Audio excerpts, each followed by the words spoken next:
Hello everyone, welcome to our YouTube channel Shiksha Alliance. Today we are going to start our daily current affairs session in which we will cover important news from several newspapers, PIB and various government sources. So let's begin our session. Our first topic is Kabul गली मुस्को valley. तो हम जानेंगे काबुल गली मुस्को valley के बारे में। The Kabul गली मुस्को valley which was once a battlefield during the Kargil war is now open for tourists। जो आपका काबुल गली मुस्को वैली है जो कि एक बार बैटलफील्ड था कारगिल वार के समय पे, इसको अब ओपन कर दिया गया है टूरिस्ट के लिए। तो ये कहाँ पे लोकेटेड इंपॉर्टेंट हो जाता है।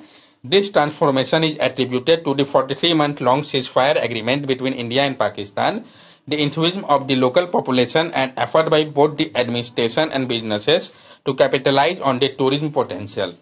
और ये जो ट्रांसफॉर्मेशन है ये एट्रीब्यूटेड है जो 43 मंथ का लॉन्ग सीज फायर एग्रीमेंट हुआ था भारत और पाकिस्तान के बीच में। ये इंट्रोड्यूस करता है लोकल पॉपुलेशन को, एफर्ट लिया जा रहा है दोनों की तरफ के एडमिनिस्ट्रेशन और बिजनेसेस के द्वारा ताकि कैपिटलाइज किया जा सके टूरिज्म के पोटेंशियल को। काबुल गली मुस्को valley It is located in Kargil Raj sector and was battlefield during the 1999 Kargil war between India and Pakistan। तो जो आपका काबुल गली मुस्को वैली है ये आपका लोकेटेड है कारगिल के द्रास सेक्टर में। ये आपका बैटलफील्ड था 1999 के कारगिल वार के दौरान में जो कि आपका इंडिया और पाकिस्तान के बीच में हुआ था। This region include the Gweraj Valley in North Kashmir which was previously inaccessible to civilian due to sealing from Pakistan but now connect with the Musko Valley in Kargil Raj sector। ये जो reason है ये include करता है गुरेज valley को north Kashmir का जो कि पहले इनएक्सेसिबल था सिविलियन के लिए क्योंकि सेलिंग होता था पाकिस्तान की ओर से, लेकिन अब ये कनेक्ट करता है मुस्को वैली को कारगिल इन द्रास सेक्टर से। Kabul Gali is the highest pass at height of 4167 metre in Gurez, connect Gurez to मुस्को valley. और जो आपको काबुल गली है ये हाईएस्ट पाथ है, इसका हाइट जो है 4617 मीटर का है गुरेज में और ये कनेक्ट करता है गुरेज को मुस्को वैली से। गुरेज वैली जो है ये आपका क्लोज है लाइन ऑफ कंट्रोल के पास और ये आपका होम है ibex, musk deer, marmot, Himalayan brown bear and snow leopard का। Kishan Ganga river flow through this valley और जो किशन गंगा रिवर है वो फ्लो करता है इसी वैली से। आप यहाँ पे देख सकते हैं जो लोकेशन की बात कही गई है ये आपका लाइन ऑफ एक्चुअल कंट्रोल हो गया, ये आपका द्रास रीजन हो गया, ये आपका कारगिल रीजन हो गया, सब यहाँ पे दिखाया गया है। नेक्स्ट टॉपिक है हमारा ओडू वर्स। तो हम जानेंगे ओडू वर्स के बारे में। Government of Tamil Nadu appointed 15 Oduvars to government control Hindu temple including 5 women Oduvars, a milestone in the journey for equality. जो गवर्नमेंट है तमिलनाडु के उन्होंने अपॉइंट किया है 15 ओडू वर्स को गवर्नमेंट कंट्रोल हिंदू टेंपल्स के लिए, जिसमें 5 वुमेन ओडू वर्स भी है। ये एक माइलस्टोन है जर्नी में इक्वालिटी के लिए, लेकिन ये सिर्फ जो है एक ही के ऊपर फोकस करके किया गया है कि जैसे इसको अपॉइंट किया गया तो सिर्फ हिंदू टेंपल के लिए, ना कि मुस्लिम क्रिश्चियन से किसी को भी गवर्नमेंट ना ही कंट्रोल करेंगे ना उनके लिए अपॉइंट करेंगे। ये थोड़ा बायस लगेगा आपको गवर्नमेंट का जो डिसीजन है, हम जानेंगे इसके बारे में। Oduvars sing devotional hymns in Tamil Nadu Hindu temple but are not priest. They are in the service of Lord Shiva by singing his praise from Trimurai in Salvite temple. They sing devotional hymn but do not enter the sanctum sanctorum। जो ओडिवर्स होते हैं वो गाते हैं devotional hymns को तमिलनाडु के Hindu temples में, लेकिन वो प्रीस्ट नहीं होते हैं, वो सर्विस में होते हैं लॉर्ड शिवा के। वो सिंग करते हैं प्रेज को त्रिमुररी इन सवाइट टेंपल पे, वो गाते हैं डिवोशनल हिम्स को, लेकिन वो इंटर नहीं कर सकते हैं सेंक्टम सेंक्टोरम पे।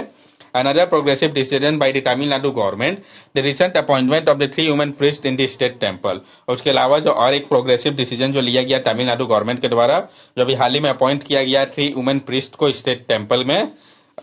Tirumurari is a 12-volume compendium of songs or hymns in praise of Shiva in Tamil language from 6th to 11th century CE by various poets Nayanas in Tamil Nadu।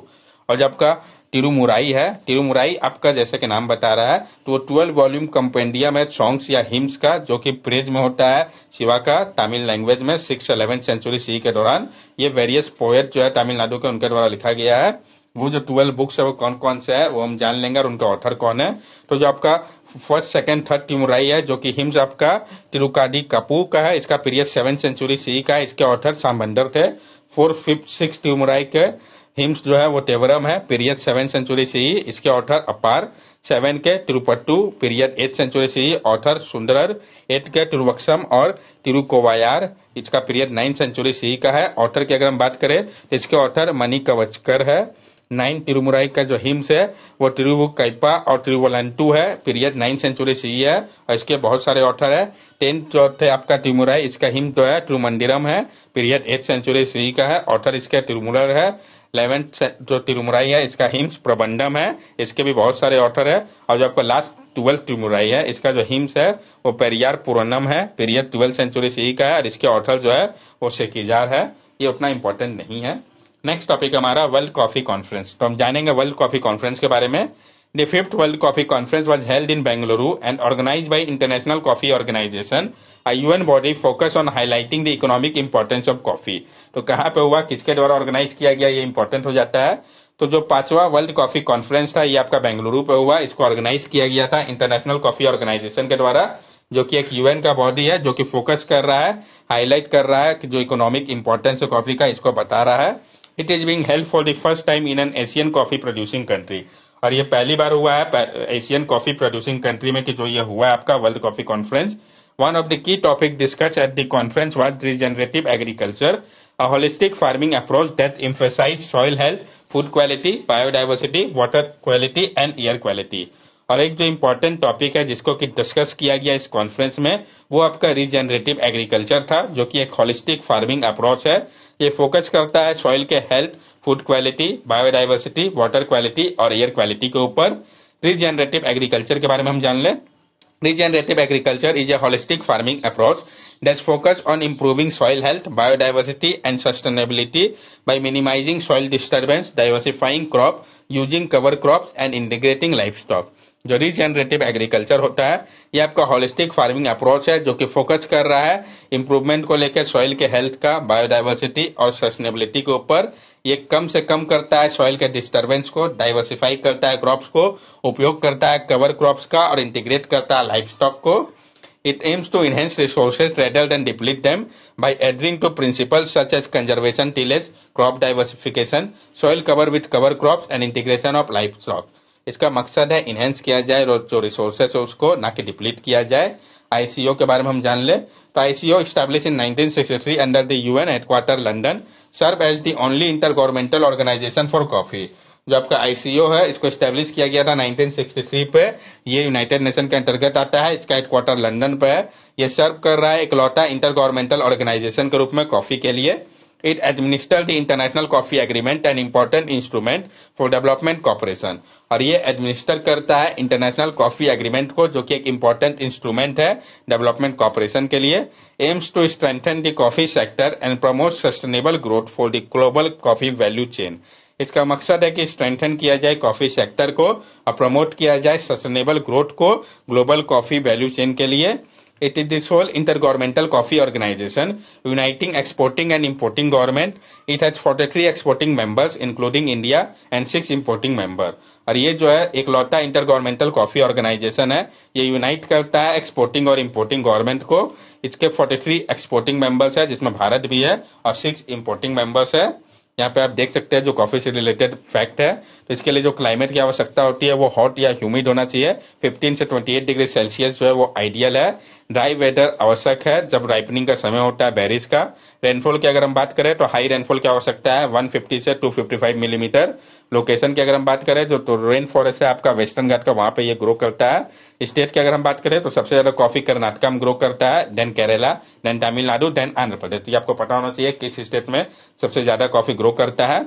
India का क्या position है तो भारत का position 6 highest producer के रूप में world का। 65 से 70% जो इंडियन कॉफी होता है उसको एक्सपोर्ट कर दिया जाता है। और ब्राजील जो है वो लार्जेस्ट प्रोड्यूसर है कॉफी का। अब हम कॉफी के टाइप जान ले जो वैरायटी है, तो जैसे रोबस्टा हो गया, एक्सेका हो गया, लिबेरिका हो गया, अरेबिका हो गया। अरेबिका और रोबस्टा जो है ये दोनों ग्रो करते हैं भारत में। जो कॉफी ग्रोन एरिया है वो मैप में आपको यहाँ पे दिखाया गया, आप देख के समझ सकते हैं। नेक्स्ट टॉपिक है हमारा गीता मित्तल कमेटी। तो हम जानेंगे गीता मित्तल कमेटी के बारे में। डायरेक्ट क्वेश्चन फ्रेम हो सकता है, ये कमेटी को किस चीज के लिए बनाया गया है पता होना चाहिए। Supreme court of India is inform petitioner involve in Manipur ethnic violence case that it can not oversee the administration of the state and encourage petitioner to place their trust in the justice Geeta Mittal committee to address the issue raise in the case. जो supreme court है भारत का, उन्होंने inform किया petitioner को कि वो जो है इन्वॉल्व नहीं हो सकते मणिपुर के इथनिक वायलेंस केस में, क्योंकि वो ओवरसी नहीं कर सकते जो एडमिनिस्ट्रेशन है स्टेट का।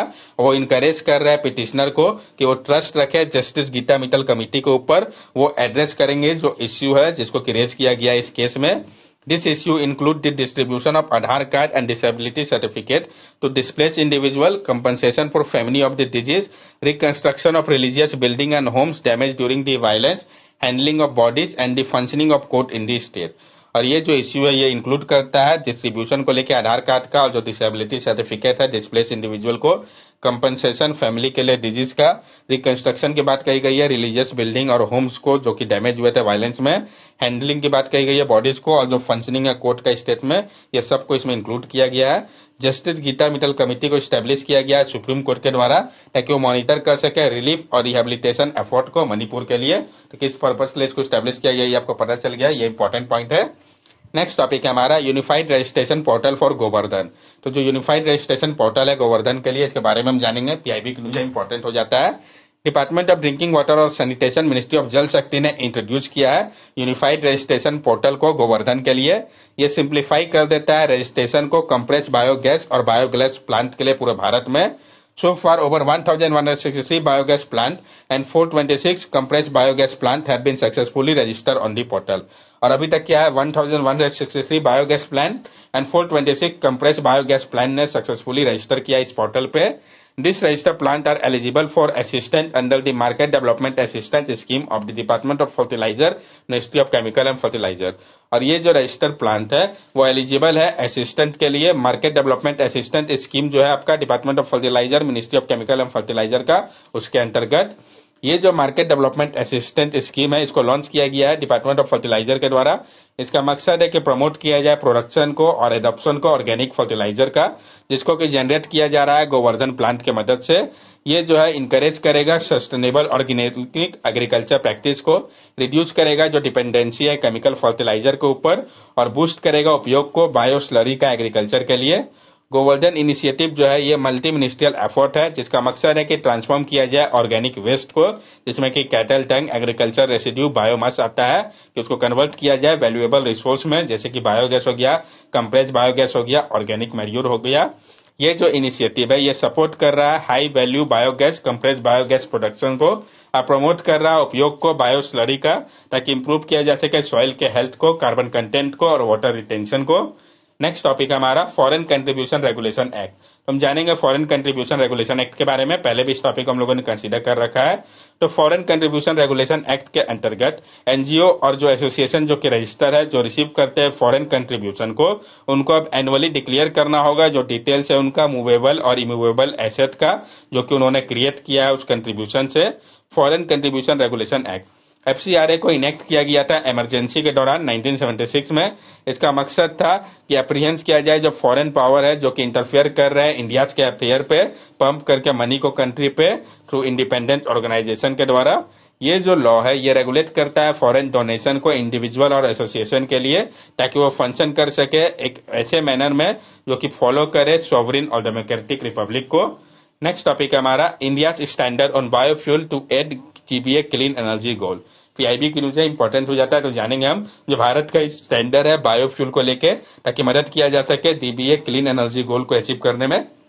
तो ब्यूरो ऑफ इंडियन स्टैंडर्ड ने अनाउंस किया है कि जो इंडियन स्टैंडर्ड है बायोफ्यूल को लेके ये सिग्निफिकेंटली सपोर्ट करेगा जो ऑब्जेक्टिव है ग्लोबल बायोफ्यूल अलायंस का, उसको बीआईएस ने डेवलप किया है 9 इंडियन स्टैंडर्ड को बायोफ्यूल्स के लिए, जो कि इंक्लूड करता है स्पेसिफिकेशन को anhydrous ethanol, biodiesel, biogas, biodiesel diesel fuel blend, hydrous ethanol, E85 fuel, E20 fuel, aviation turbine fuel जो कि कंटेन करता है सिंथेसाइज हाइड्रोकार्बन को और इथेनॉल को एक फ्यूल के रूप में स्पार्क करने के लिए इग्निशन इंजन पावर व्हीकल को।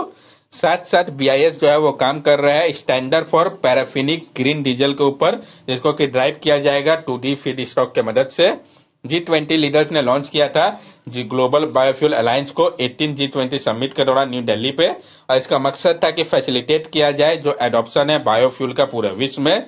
इंडिया, यूएसए, ब्राजील जो है वो मेजर प्रोड्यूसर और कंज्यूमर है बायोफ्यूल के, और ये कंट्रीब्यूट कर रहे हैं सिग्निफिकेंटली ग्लोबल इथेनॉल मार्केट में। That's all for daily current affair session. अगर आपको हमारी वीडियो अच्छी लगी हो तो हमारे चैनल सब्सक्राइब करें, हमारे वीडियो को लाइक करें और ज्यादा से ज्यादा शेयर करें।